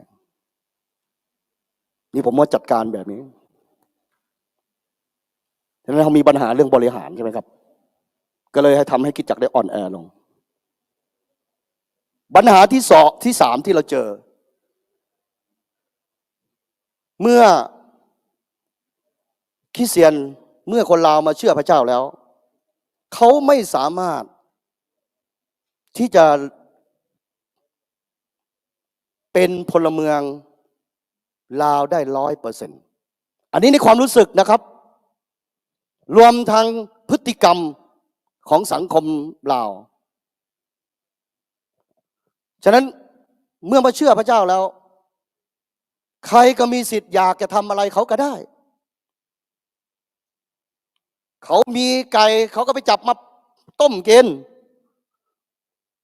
ไปฟ้องผู้ใหญ่บ้านบอกว่าไงครับไปฟ้องพระเยซูมึงนู่นครับเป็นเรื่องจริงลูกไปเข้าโรงเรียนให้เซ็นเอกสารให้ก็ไปให้พระเยซูมึงเป็นไงเซ็น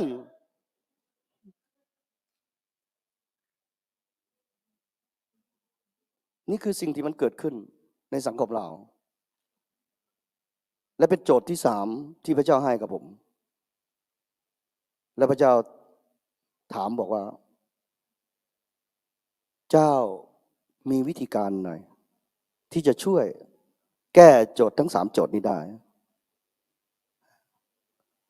ตลอด10 ปีครับผมก็พยายามอธิษฐานกับพระเจ้าเพราะว่าผมไม่มีสติปัญญาเพียงพอครับที่จะทำได้ผมก็บอกกับพระเจ้าว่าพระองค์ข้าพระองค์เป็นเพียงแค่ภาชนะของพระองค์ถ้าพระองค์เห็นว่ามันสำคัญพระองค์ก็เชิญเลยครับ ระองค์จะใช้ผมไปอยู่จุดไหนก็เชิญเลยพระเจ้าก็เริ่มพัฒนาผม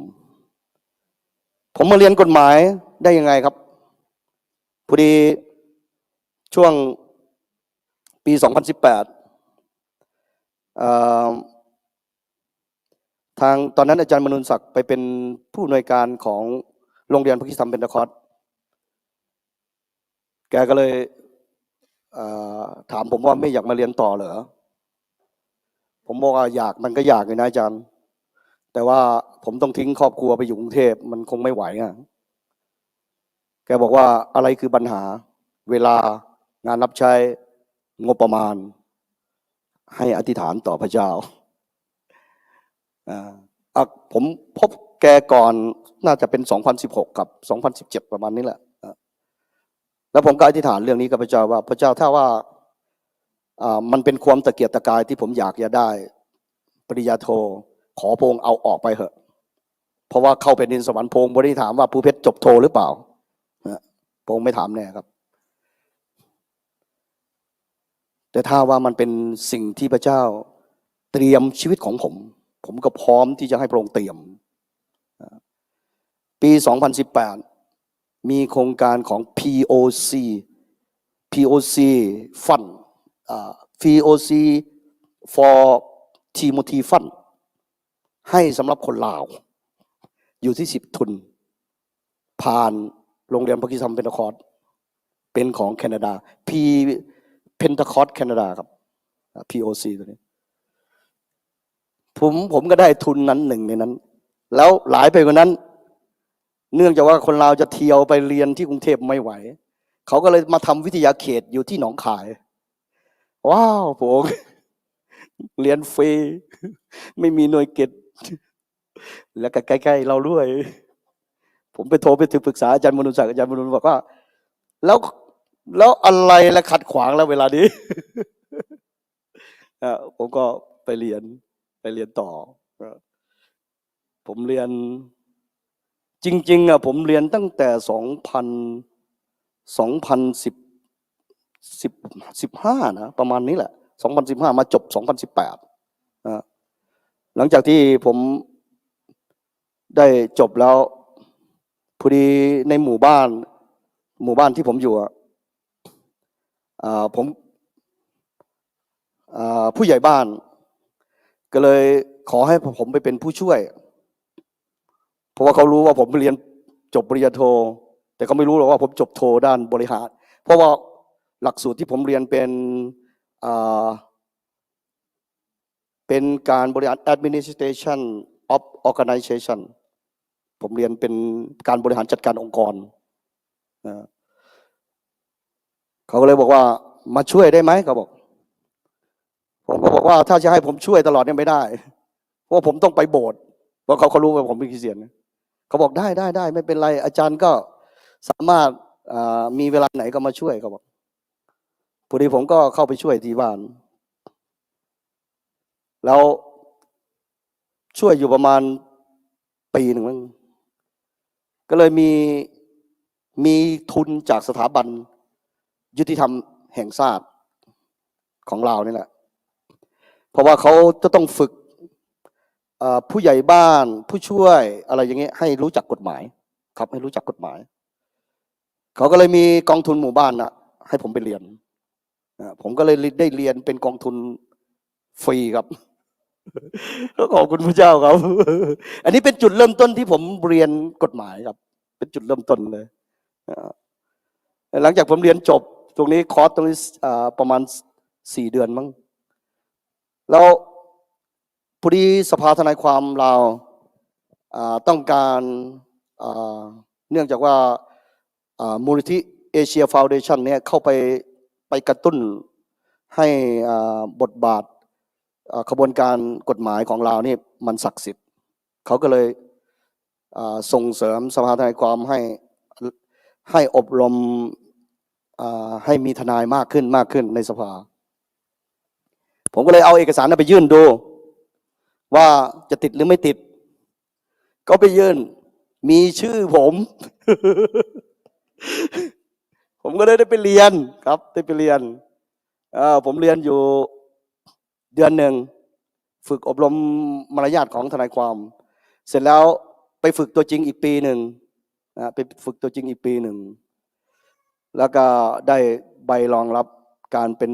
ทนายเขาเรียกว่าเป็นทนายมือใหม่กับกระทรวงยุติธรรมได้ออกรัฐมนตรีกระทรวงยุติธรรมบอกใบรองรับให้นะก็นี่คือสิ่งหนึ่งที่อยากจะหนุนใจว่า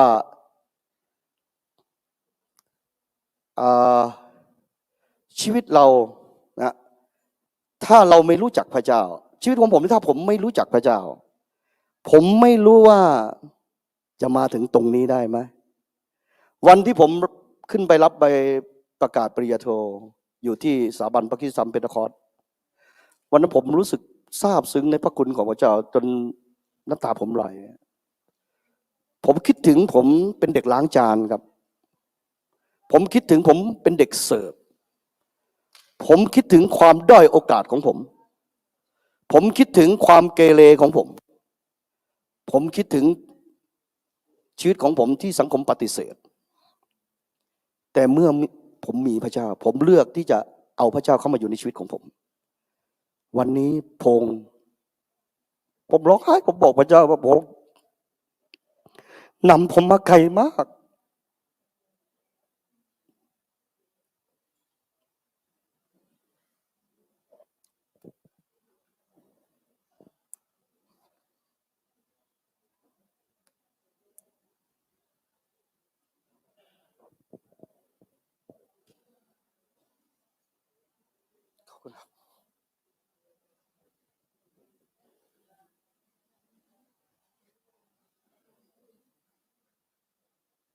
ถ้าปราศจากพระเจ้า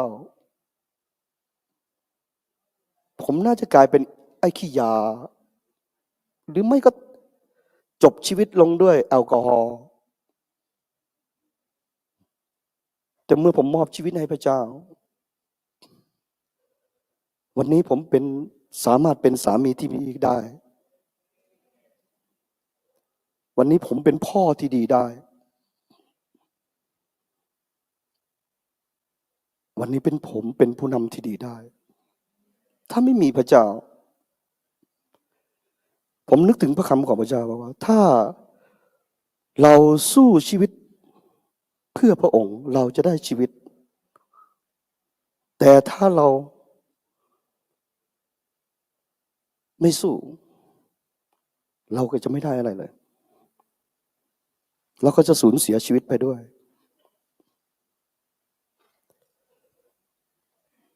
สิ่งนี้ผมจึงบอกว่าชีวิตของผมอะ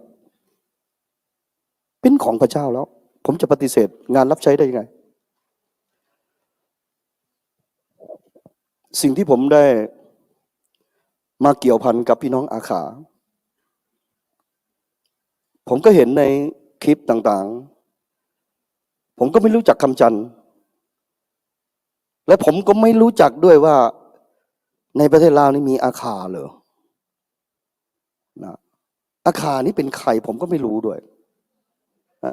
ผมไม่รู้ด้วยเพราะว่าผมอยู่ภาคใต้ภาคกลางเรื่องเผ่าต่างๆผมไม่รู้เลยเพราะว่าเผ่าต่างๆส่วนใหญ่จะอยู่ภาคเหนือแต่เมื่อผมนั่งดูคลิปอยู่ดีน้ำตาผมก็ไหลแล้วพระเจ้าก็บอกผมว่านี่คือครัวเรือนของเจ้า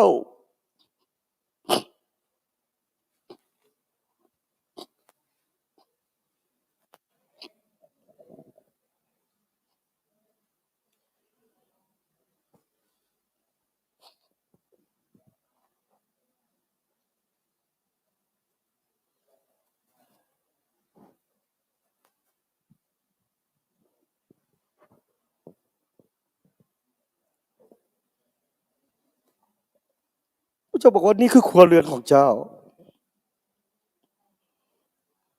ต้องช่วยเขา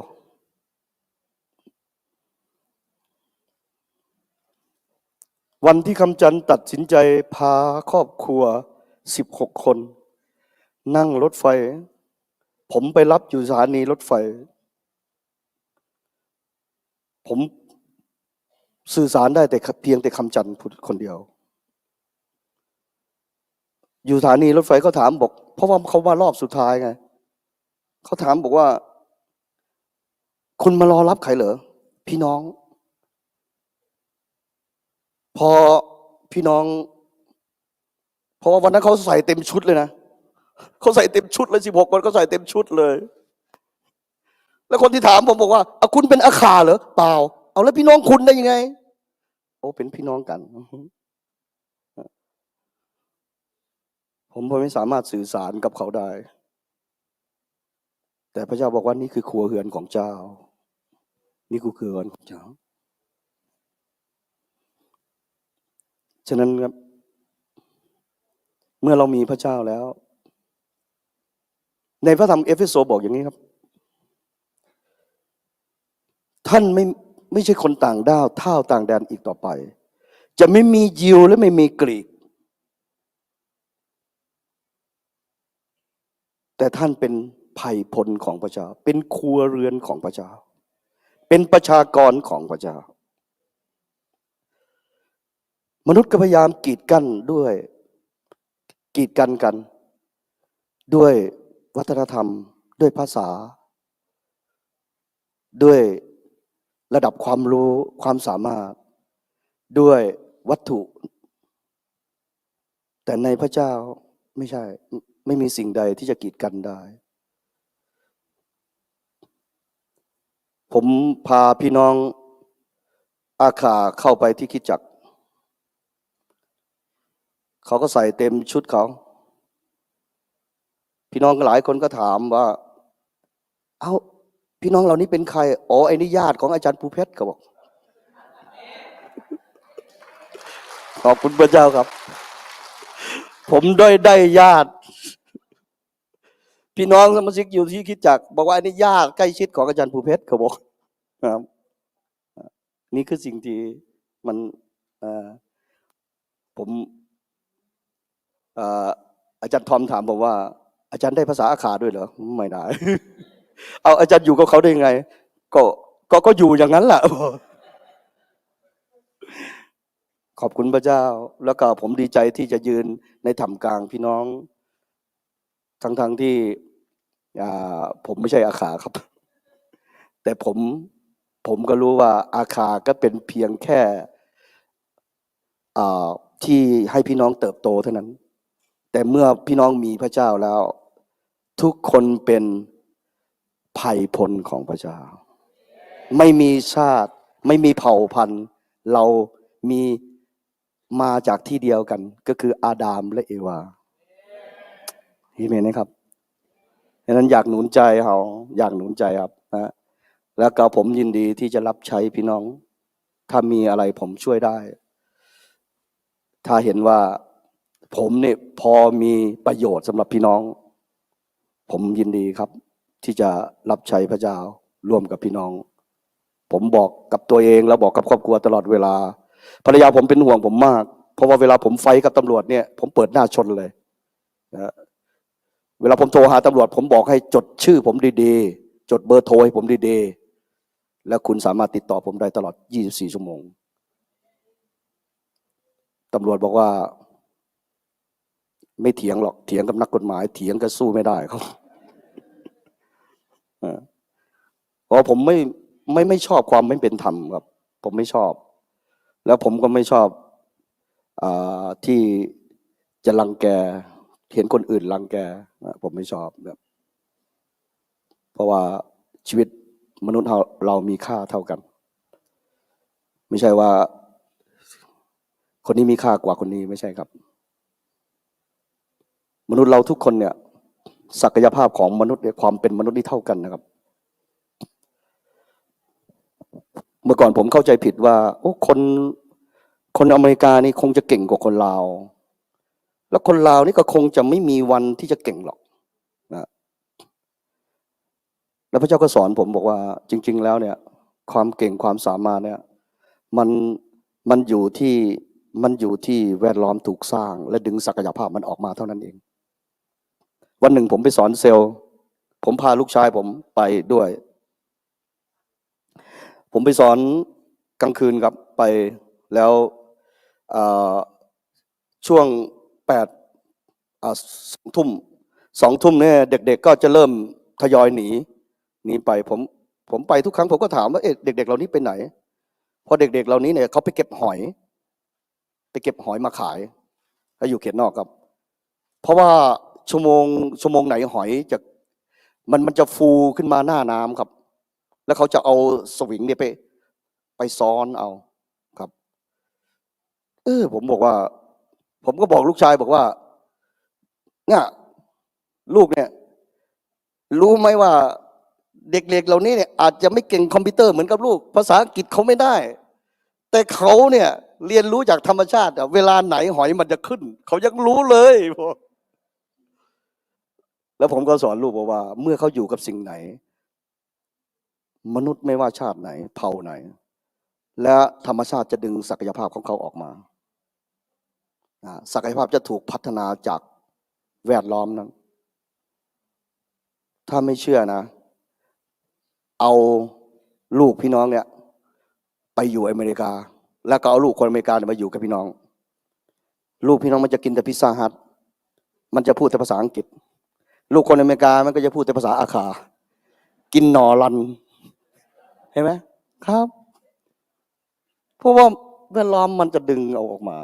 มนุษย์เรามีค่าเท่ากันในสายพระเนตรของพระเจ้าครับฉะนั้นผมอยากขอบคุณพระเจ้าสำหรับผมอยากจะมีพระคำหนุนใจอีกข้อในเหตุการณ์หนึ่งพระเจ้าเรียกโมเสสครับพระเจ้าเรียกโมเสสครับในพระคำตอนนี้ครับผมได้เรียนรู้อย่างนี้ครับเราอ่านด้วยกันไหมครับเราอ่านด้วยกันนะครับ1 2 3ครับทูตขององค์พระผู้เป็นเจ้าได้ปรากฏแก่เขาเป็นเปลวไฟลุกโซนในผุ่มไม้โมเสสเห็นแล้วต้นไม้ดังนั้นโมเสสจึงคิดว่าเราจะเข้าไปดูสิ่งประหลาดและผุ่มไม้นั้นจะไม่มอด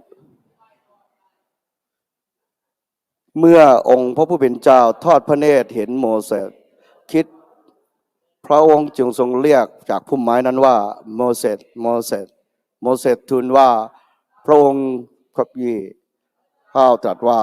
อย่าเข้ามาใกล้ที่นี่จงถอดรองเท้าของเจ้าออกที่สุด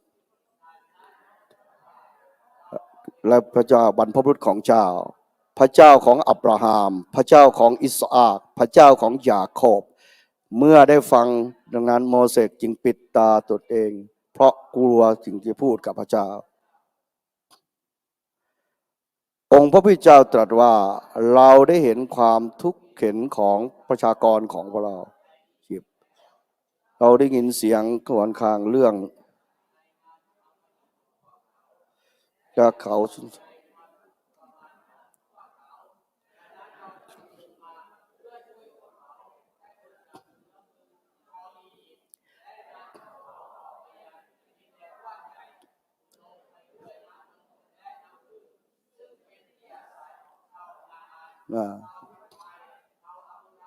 และชา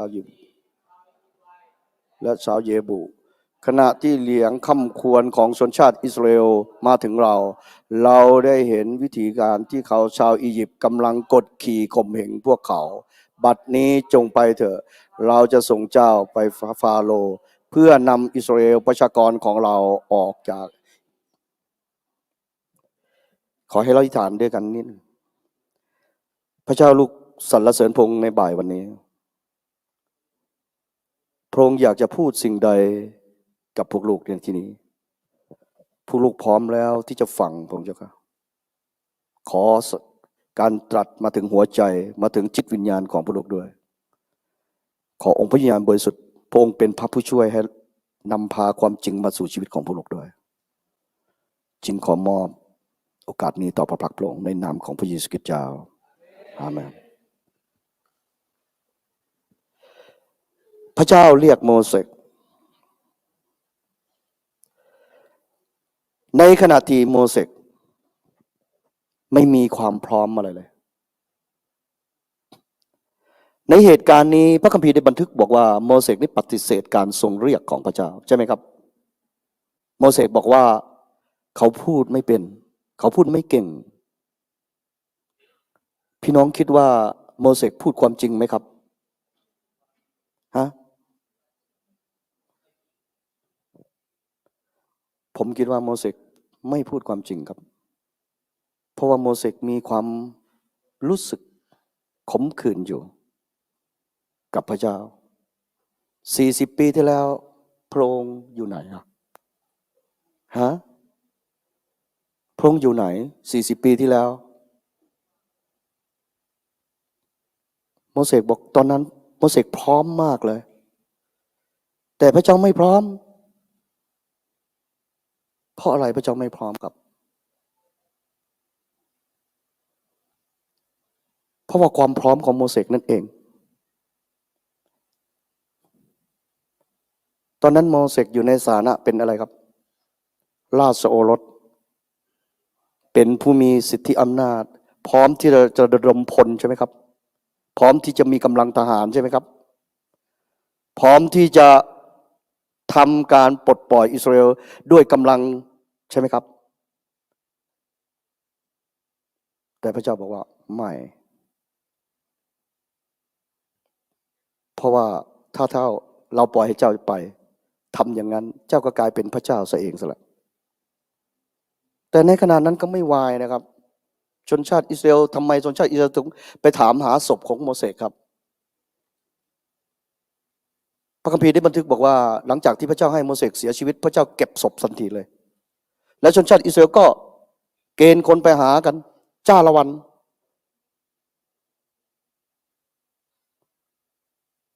ฉะนั้นพระเจ้าเรียกเรามาทั้งที่เราไม่พร้อมนั่นแหละคือพระประสงค์ของพระเจ้าพี่น้องมาเรียนที่นี่พี่น้องต้องทิ้งงานไร่นาใช่ไหมครับพี่น้องไม่พร้อมใช่ไหมครับไม่พร้อมใช่ไหมครับมาอยู่3 วันพี่น้องทำเงินได้มากมายใช่ไหมครับทำไมต้องมาเรียกเราตอนนี้เราไม่พร้อมเลยหลายครั้งเราก็บอกว่าพระองค์เรียกคนอื่นสักอ่านหนังสือก็ไม่ตาก็ไม่ค่อยดีครับไม่พร้อมซะทุกอย่างแต่นั่นแหละพระองค์พร้อมพระองค์พร้อมให้บอกคนข้างๆว่าเจ้าเป็นโมเสสได้ฉะนั้นอย่าปฏิเสธความเป็นโมเสสเพราะว่าความพร้อมไม่ได้อยู่ที่โมเสสอยู่ที่พระเจ้า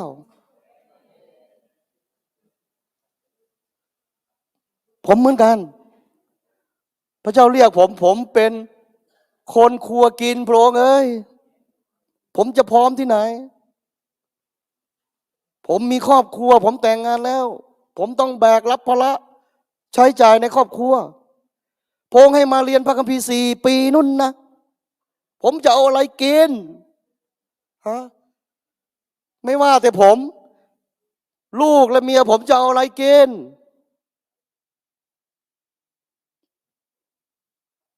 จะบ้าหรือเปล่าผมมาเรียกตอนนี้นั่นแหละครับมันต้องใช้ความเชื่อแล้วความเชื่อคืออะไรครับนิยามของความเชื่อในพระธรรมเฮบรูบทที่11 ข้อ 1ว่ายังไงครับความเชื่อคือสิ่งที่มองเห็นสิ่งที่หูได้ยินหรือเปล่าครับ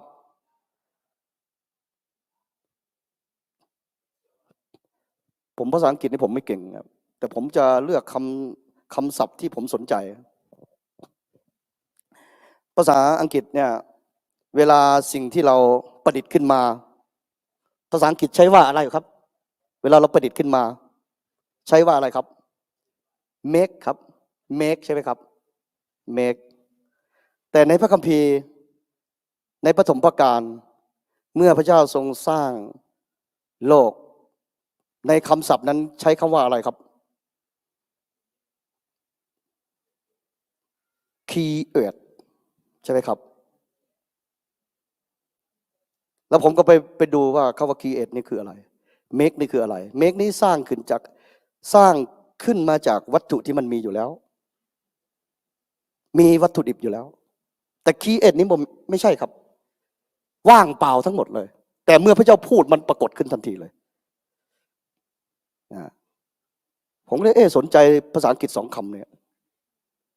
make กับ create เนี่ยและในพระคัมภีร์นี้เมื่อพระเจ้าสร้างโลกไม่มีคำว่า make ครับ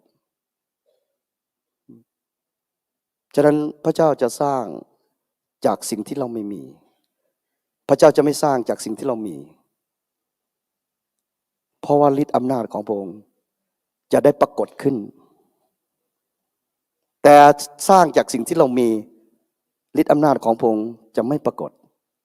มีแต่ฤทธิ์ของเราครับเห็นไหมสร้างหลังใหญ่ขนาดนี้ขอโทษอาจารย์ถ้าไม่ใช่ดร.สมยศเนี่ยจะสร้างได้เหรอใช่ไหมครับดร.ชยศขอโทษอาจารย์ขอโทษพูดผิดครับ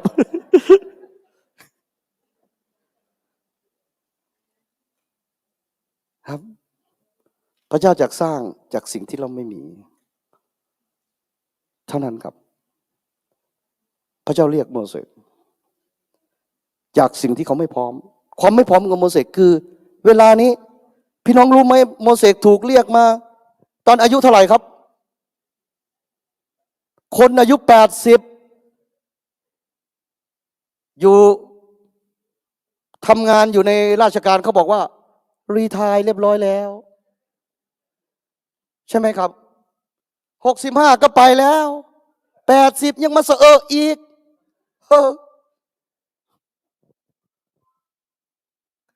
ฉะนั้นบ่ายวันนี้ใครมีอายุมากภาคภูมิใจเหรอว่าพระเจ้ากำลังเริ่มต้นกับท่านโมเสสพระเจ้าเริ่มต้นที่80นะครับ40ปีโมเสสจัดการงานของพระเจ้าโอ้โหอย่างใหญ่หลวงปราบอำนาจอันดับ1ของโลกเวลานั้นด้วยฤทธิ์ของโมเสสเลยครับตอนนั้นกษัตริย์อียิปต์นี้เป็นกษัตริย์ที่เบอร์1ของโลกเหมือนกับอเมริกาในปัจจุบันนี้นะครับมหาอาณาจักรอียิปต์นี้เป็นฟาโรห์นะครับแต่โมเสสนี่ไปด้วยไม้อะไรครับไม้แห้งๆบทเรียนอย่างที่2ที่ผมอยากจะหนุนใจอยากจะนำพี่น้องพระเจ้าถามโมเสสว่าเพราะว่าโมเสสบอกว่าจะไปบอกกับประชากรของพระองค์ได้อย่างไรข้าพระองค์ไม่มีอะไรเลยที่จะพูดไม่เป็นนะพระเจ้าถามโมเสสไว้ไงอะไรอยู่ในมือของเจ้าโมเสสตอบว่าไงโอ้พระองค์ไม้แห้งๆไม้อันนี้เหรออันนี้พระคัมภีร์ไม่ได้พูดนะครับผมไม่ได้เติมพระคัมภีร์แต่ผมอยากจะได้อรรถรสเท่านั้นเองไม้อันนี้เหรอผมใช้เวลาพยุงตัวผมเวลามันจะล้มเพราะคนอายุ80แล้วหรือไม่ก็เวลาต้อมแพะแกะให้มันอย่าแตกฝูงมันก็ทำได้แค่นั้นละพระองค์เอ้ยไปหวังอะไรกับมันแล้วพระเจ้าถามว่าจริงเหรอเจ้ารู้จักไม้นี่ดีเหรอดีเป็นทำไมไม่ดีก็40ปีอยู่กับมันไอ้นี่พระคัมภีร์ไม่ได้พูดนะครับเดี๋ยวหาบอกผมบอกว่าผมเติมพระคัมภีร์อีก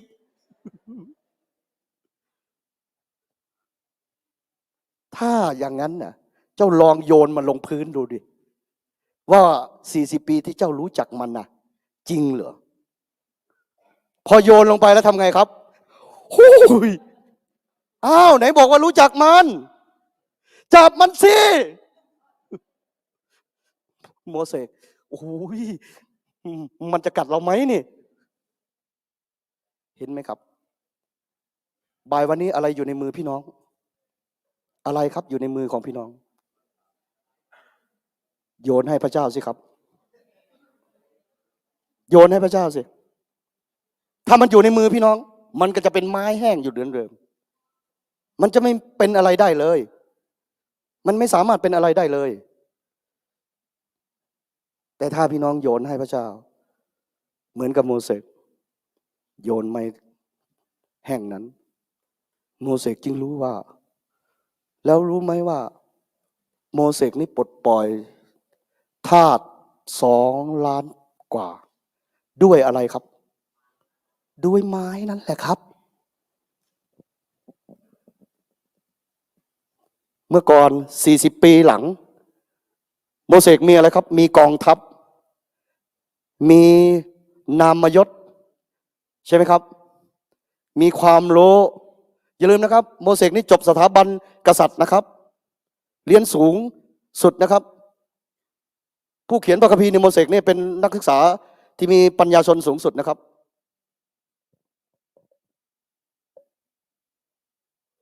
แต่ณเวลานี้โมเสสมีแค่ไม้แห้งในบ่ายวันนี้อยากหนุนใจเราอย่าบอกว่าพระเจ้าเอ้ยมีแต่ชีวิตแก่ๆข้าพระองค์นี่แหละ คอยแก่ไปและแก่มาอยู่นี่แหละ โยนชีวิตนั้นให้กับพระเจ้าครับ ผมเด็กล้างจานครับ ผมโยนชีวิตเด็กล้างจานครับ วันนี้ผมขอบคุณพระเจ้า ผมจบปริญญาโทได้ครับ นี่คือสิ่งที่พระเจ้าทำครับ แล้วผมมั่นใจว่าพระองค์จะไม่หยุดทำแค่ผมจะหยุดทำพระองค์จะทำกับพี่น้องทุกคนในที่นี้ ฉะนั้นอย่าท้อแท้ใจครับ มานั่ง3 วัน อาจารย์เรียกมาก็มานั่งหลับมั่งตื่นมั่งอธิษฐานเพื่ออาจารย์มั่ง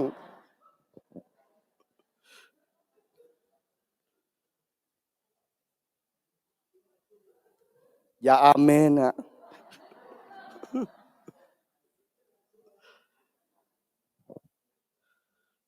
ดังนั้น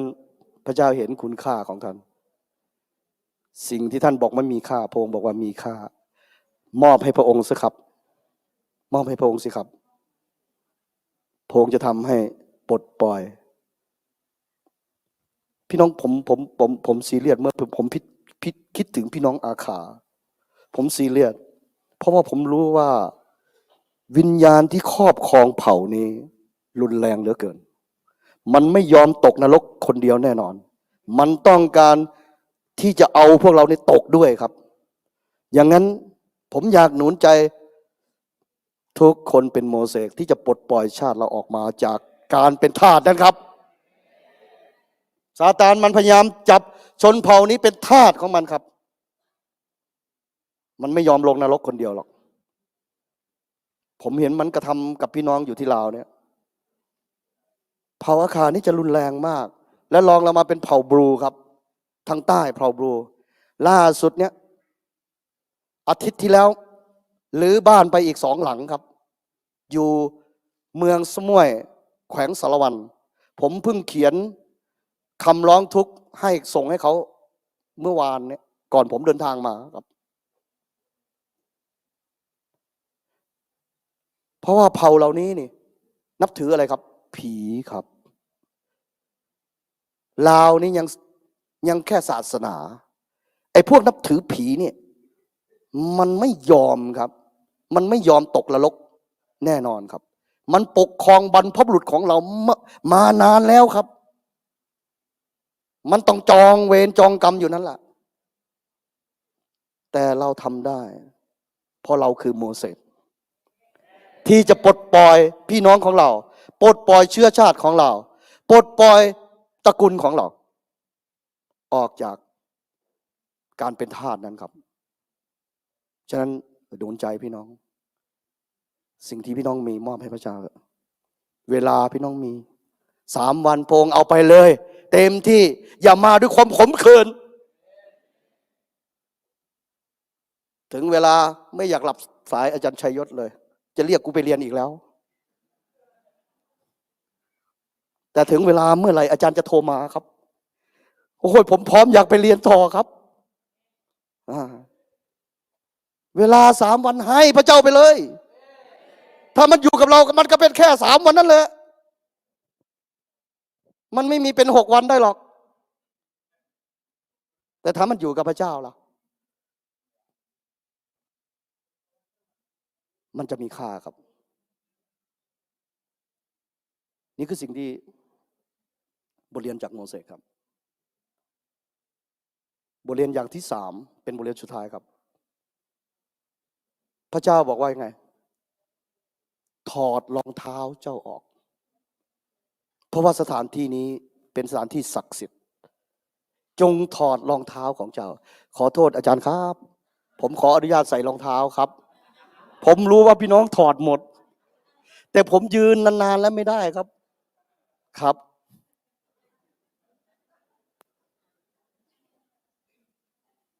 รองเท้าคืออะไรครับบางทีเรามีอะไรติดอยู่ในชีวิตของเราเรามีภาระที่ต้องแบกเรามีเหตุผลของเรานานาประการครับเรามีตัวตนของเราอยู่ครับพระเจ้าบอกให้เราถอดครับ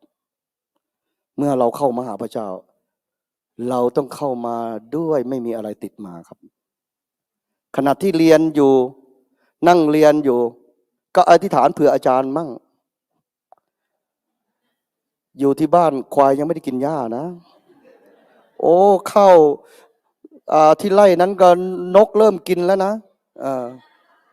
ครับขออย่าให้สิ่งเหล่านี้ติดมาครับถอดเถอะฮะถอดมันเถอะถอดมันไว้อยู่ที่บ้านนั่นแหละถ้ามันติดมามันยังมีเชื้อเดี๋ยวอาจารย์บอกว่าเมื่อกี้อาจารย์พูดอะไรอ๋อนกมันกำลังจะกินข้าวไล่ผมครับโอ้ไปเลยเพราะว่าอะไรใจเราอยู่ที่นู่นครับอยู่แต่ตัวครับถอดเถอะถอดเถอะ3 วันเองถอดเถอะนั่นจริงอย่างหนุนใจครับขอให้เราชัดเจนขอให้เราเป็นโมเสส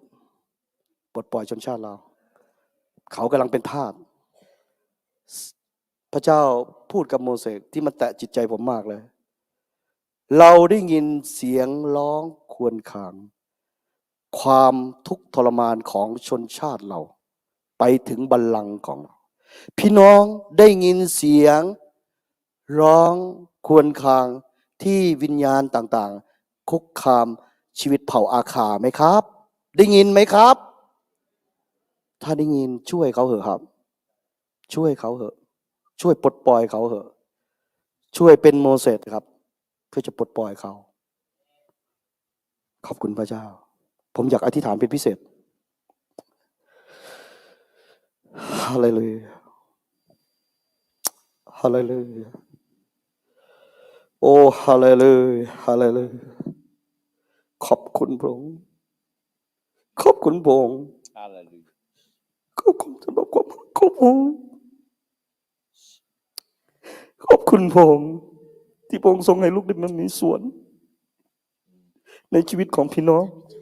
ไม่กล่าวถ้อยคำของพระองค์ต่อพี่น้องในบ่ายวันนี้พระองค์เจ้าก็โอ้ขอพระองค์ทรงช่วยคนเหล่านี้ให้เป็นเหมือนกับโมเสสพระองค์เจ้าก็เพื่อจะกลับไปปล่อยชนชาติเขาออกจากการเป็นทาสของวิญญาณเหล่านั้นพระองค์เจ้าก็ผู้คุมงานนายงานเหล่านั้นมันกำลังเคี่ยนตีเขาพระองค์เจ้าก็มันกำลังทรมานเขา